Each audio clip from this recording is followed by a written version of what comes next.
Bonjour à tous. Et voilà, on se retrouve donc pour la fin du chapitre 4 consacré à la campagne de Léon et d'Elena. Donc dans l'épisode précédent, on avait traversé un marché chinois avec d'horribles créatures.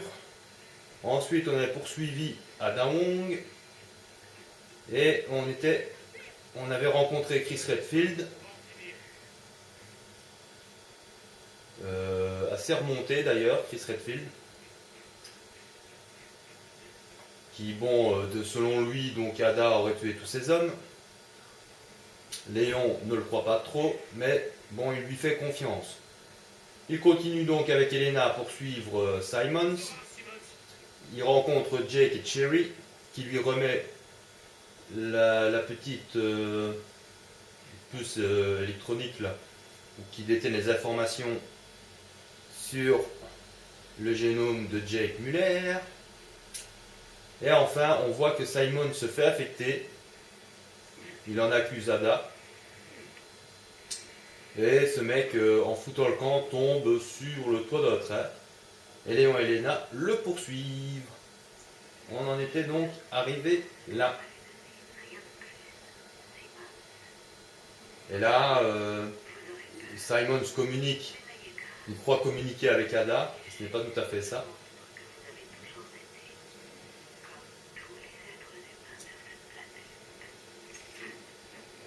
Il a vraiment la haine. Donc je crois avoir bien cadré la vidéo précédente. Donc je fais exactement la même chose ici. Mais pendant les cinématiques, c'est en 16/9, donc forcément, il y aura forcément une bande noire pendant les cinématiques qu'il n'y a pas pendant le jeu. Et ça, on remarque aussi quand même une petite remarque. Vous ne pouvez pas le voir sur la qualité de ma vidéo, évidemment, parce qu'elle est limitée. Mais même si elle serait en HD, on remarque qu'il y a quand même pas mal de floutage quand il y a des gros plans. Et ça, c'est un petit peu dommage. Je ne sais même pas si c'est pas voulu, si c'est pas fait exprès par Capcom pour nous sortir plus tard une version HD où ils supprimeront tout simplement ce floutage. Allez savoir s'ils ne le font pas exprès de temps en temps. Pour avoir un prétexte pour sortir de nouvelles versions. Ou des choses comme ça, ce n'aurait rien d'étonnant. Alors ici on a Simons qui devient en mode vénère. Et l'air de rien, il est coriace. Alors désolé, hein, j'enchaîne en fait avec la vidéo précédente. Pour vous, vous serez sûrement décalé d'un jour ou deux. Mais moi, j'enchaîne directement derrière, puisque je n'avais pas le temps sur ma caméra pour faire la deuxième partie en entier. Et il est quand même près de 2h du matin. Je peux vous dire que je suis fatigué. Alors, il y a plein de trucs à ramasser, hein. Si vous êtes en manque de munitions en mode découverte, ne vous tracassez pas trop, vous avez quand même pas mal de munitions. Je suis allé un peu loin là quand même. Donc c'est assez scripté. Oh, mollo. Donc c'est assez scripté, hein, donc c'est pas la peine de gaspiller des balles, l'air de rien. Je sais pas où il est. Bon, tu me suis ou tu ne me suis pas?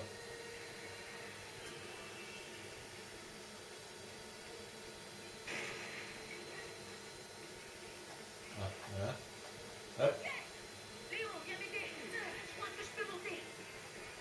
On va remonter au-dessus. C'est plus facile pour l'affronter d'être sur le toit du train que dans le train.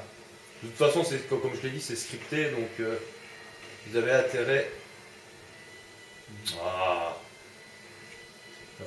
Ici, justement, le danger, c'est de faire très attention à votre précision parce que le train bouge tellement. C'est pas évident de bien viser. Et c'est ici que vous pouvez vous faire niquer par la précision. Ou vous faire niquer par Simons lui-même.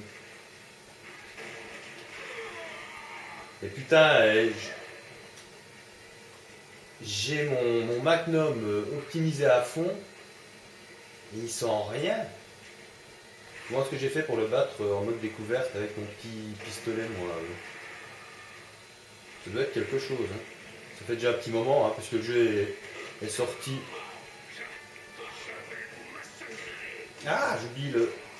Vite, vite, vite, vite, vite, vite, vite, vite. Donc là, hein, il prend une bonne raclée quand même. D'accord, je peux pas aller plus loin ou pas? Si, c'était Elena qui me bloquait visiblement. Allez, bon sang, bon sang, bon sang, bon sang. De bon sang. Ils sont rien, c'est incroyable. Je me demande franchement, c'est quand même le Magnum quoi. Optimisé à fond s'il vous plaît. Et il s'en branle comme de sa première paire de chaussettes. Hein. Quand même. Allez, 3D bafouilles. Alors là, c'est comme avec l'astuce, là, c'est quand il est blessé et qu'il se transforme en être humain, c'est vous précipiter sur lui et lui asséner des guignons et ne pas rester tout près. Voilà, vous avez un soin de premier secours si besoin en était. Ah voilà. Je pense que j'ai pas trop tiré à côté. Malgré que je suis fatigué, j'ai l'impression d'avoir bien visé. Je l'espère en tout cas. C'est toujours un peu frustrant, surtout si vous le faites en mode vétéran et que vous voulez avoir le rang S. C'est ici que vous pouvez mourir vraiment bêtement, que ce soit à cause des QTE ou à cause que vous courez de travers. Donc je vous conseille, l'astuce ici, c'est de courir sur votre côté gauche pour éviter le côté droit, pardon, pour éviter le côté gauche justement, parce que là vous perdez du temps. Vous perdez du temps. Désolé, j'étais concentré sur la QTE parce que je savais qu'elle allait arriver. Et si vous courez sur le côté gauche, c'est presque une mort assurée parce qu'il vous rattrape. Et encore une fois, vous avez eu l'effet de caméra, vous devez courir en avant. Donc ici, c'est pas la peine de gaspiller trop de munitions. Je vous montre simplement que vous avez une herbe verte au cas où. Il y aura en mode découverte, toujours très important. Il faut tirer de temps en temps sur lui quand même, pour dire de le freiner un peu, mais je pense que c'est scripté.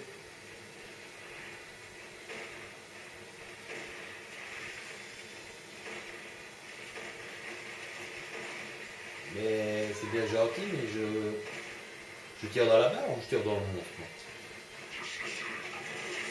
Ah là, là c'est scripté. Faites attention à la QTE.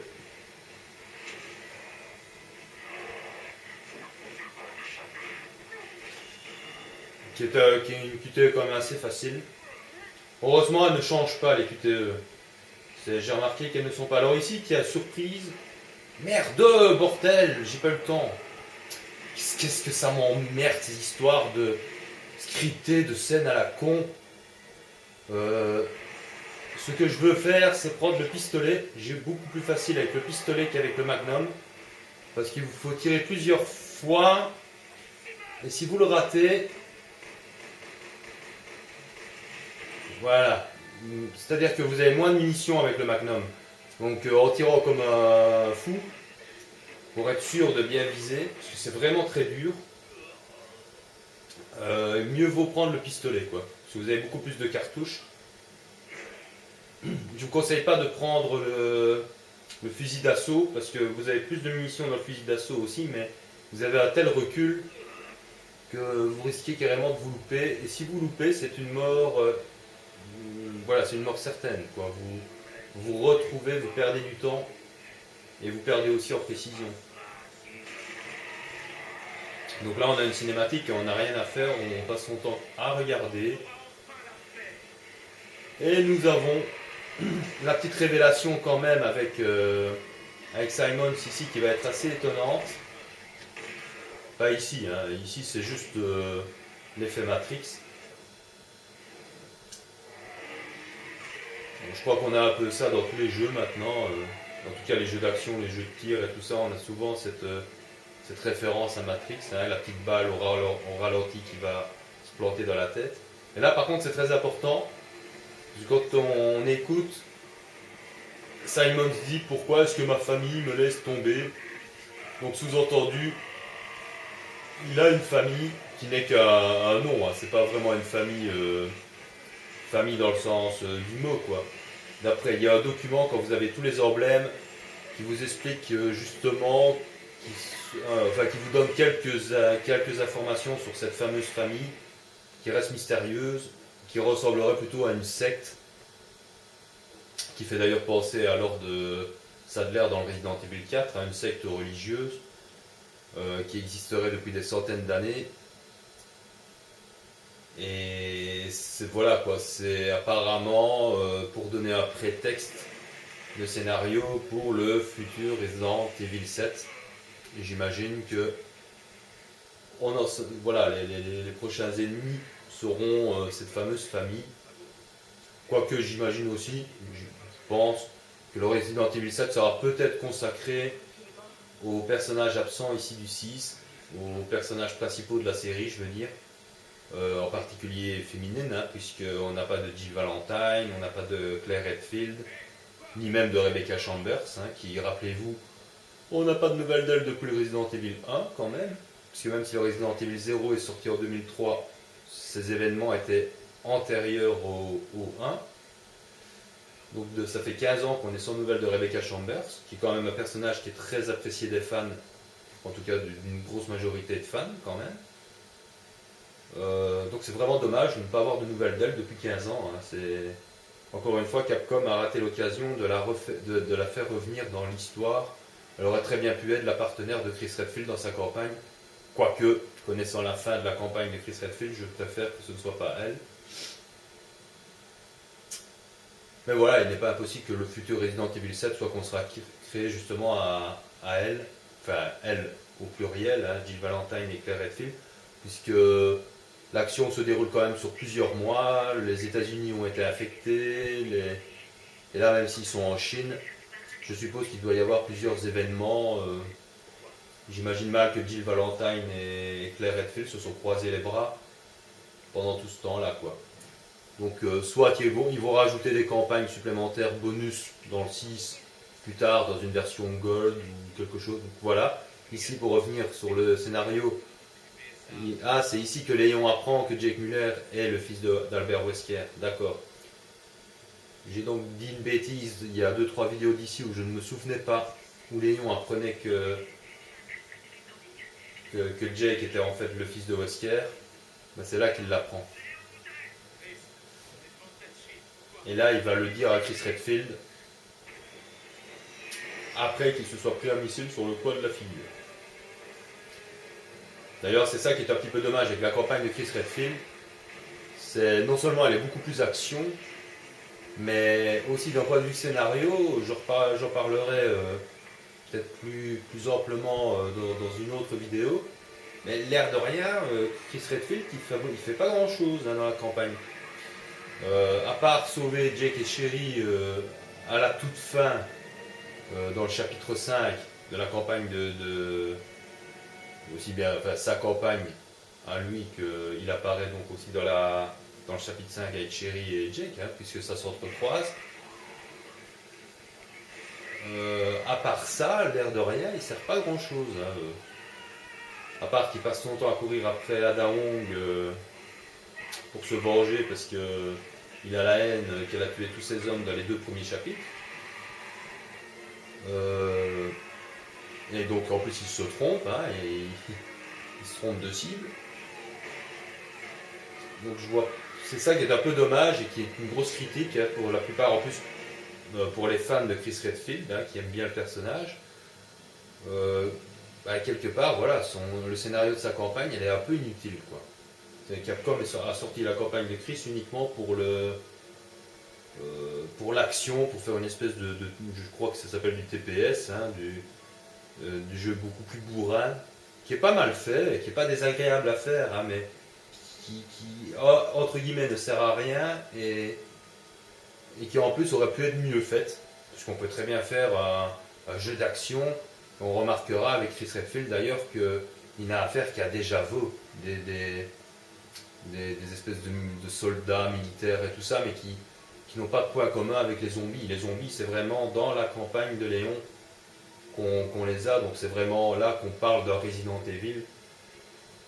Parce que voilà, dans un Resident Evil, normalement, il est censé y avoir des zombies quand même, c'est pas, ou même des infectés, mais qui ont des comportements de zombies. Un petit peu de frisson, quoi. On a ça aussi un petit peu dans la campagne de Jake et Cherry, même si, il faut bien reconnaître qu'ils n'ont affaire qu'à des Javos, eux aussi. Et la campagne d'Ada, il y a un peu des deux. Il y a aussi bien des zombies que des Javos. Mais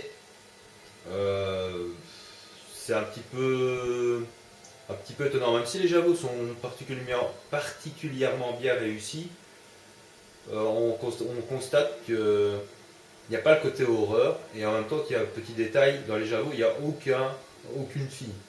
Dans les zombies, on voit qu'il y a quand même une diversité, qu'il y a des zombies femmes, hommes, etc. Tandis que dans les Javos, si on fait bien attention, il n'y a pas une seule nana, quoi. Même dans l'espèce de mafia chinoise, il n'y a pas une seule fille dans le truc. Donc là, apparemment, j'ai le rang S. Le chapitre, vous voyez, qui peut durer 2 heures quand on est en mode découverte. Alors, il y a moyen de le faire en 47 minutes, sans mourir une seule fois. Je n'ai tué que 16 ennemis. Il n'y a pas tellement d'ennemis à tuer, finalement. Les zombies, on les avait eus dans l'avion. On a affronté le Dussanak, l'espèce de Némésis. On a eu des créatures horribles dans le marché chinois. Et puis ensuite, on a passé son temps à courir après Ada Wong pour finalement affronter Simons, qui est un beau monstre. On peut dire qu'il est assez bien réussi, même si tous les boss de ce Resident Evil 6 sont assez chiants pour 2 raisons. Un, il faut connaître l'astuce pour les vaincre, sinon vous allez perdre beaucoup de temps. Et 2, ils vous donnent l'impression d'être increvables parce que vous allez les battre. Ils reviennent à la charge à chaque fois. Ça va être le cas avec Simons dans le chapitre suivant, le chapitre 5, qui clôturera la campagne de Léon et d'Elena. Une très belle campagne, moi j'ai pris beaucoup de plaisir à la faire. Je ferai donc une espèce de petit bilan quand je serai à la fin du chapitre 5. Il est temps pour moi de vous dire une très bonne nuit ou une très bonne journée. Ça dépendra à quelle heure vous regarderez cette vidéo, aussi quand je vais la poster. Normalement, donc la vidéo précédente, vous l'aurez ce mercredi. Et celle-ci, vous l'aurez probablement vendredi, j'imagine. Donc voilà, j'ai un petit peu meublé parce que c'était un petit peu court. Mais on en est quand même déjà à 18 minutes. Donc j'espère que ça vous plaît, que ça vous fait plaisir. Et n'hésitez pas à me laisser un petit commentaire d'encouragement, ça fait toujours plaisir. Ou même un commentaire si vous avez une petite critique, ou si j'oublie quelque chose, ou si vous aimeriez que je vous parle d'autres choses, des choses que j'aurais pu oublier de vous mentionner. J'essaye d'en dire un maximum, mais je ne suis pas infaillible. Je peux oublier certaines choses. Donc voilà. Sur ce, je vous souhaite une très bonne nuit ou une très bonne journée. Allez, à bientôt les gens. Portez-vous bien, prenez soin de ceux que vous aimez. Bonjour à tous. Et voilà, on se retrouve donc pour la fin du chapitre 4 consacré à la campagne de Léon et d'Elena. Donc dans l'épisode précédent, on avait traversé un marché chinois avec d'horribles créatures. Ensuite, on avait poursuivi Ada Wong. Et on avait rencontré Chris Redfield, assez remonté d'ailleurs, Chris Redfield, qui, selon lui, donc Ada aurait tué tous ses hommes. Léon ne le croit pas trop, mais petite remarque, vous ne pouvez pas le voir sur la qualité de ma vidéo, évidemment, parce qu'elle est limitée, mais même si elle serait en HD, on remarque qu'il y a quand même pas mal de floutage quand il y a des gros plans. Et ça, c'est un petit peu dommage. Je sais même pas si c'est pas voulu, si c'est pas fait exprès par Capcom pour nous sortir plus tard une version HD où ils supprimeront tout simplement ce foutage. Allez savoir s'ils ne le font pas exprès de temps en temps. Pour avoir un prétexte pour sortir de nouvelles versions. Ou des choses comme ça, ce n'aurait rien d'étonnant. Alors ici on a Simons qui... Bon, il lui fait confiance. Il continue donc avec Elena à poursuivre Simons. Il rencontre Jake et Cherry qui lui remet la petite puce électronique là, qui détient les informations sur le génome de Jake Muller. Et enfin, on voit que Simon se fait affecter. Il en accuse Ada. Et ce mec, en foutant le camp, tombe sur le toit d'un train. Et Léon et Elena le poursuivent.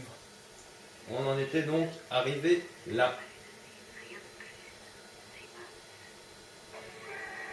Qui devient en mode vénère. Et l'air de rien, il est coriace. Alors désolé, hein, j'enchaîne en fait avec la vidéo précédente. Pour vous, vous serez sûrement décalé d'un jour ou deux. Mais moi, j'enchaîne directement derrière, puisque je n'avais pas le temps sur ma caméra pour faire la deuxième partie en entier.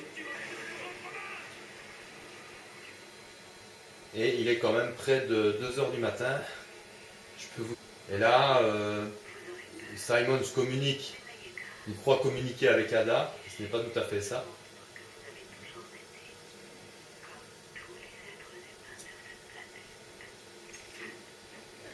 Il a vraiment la haine.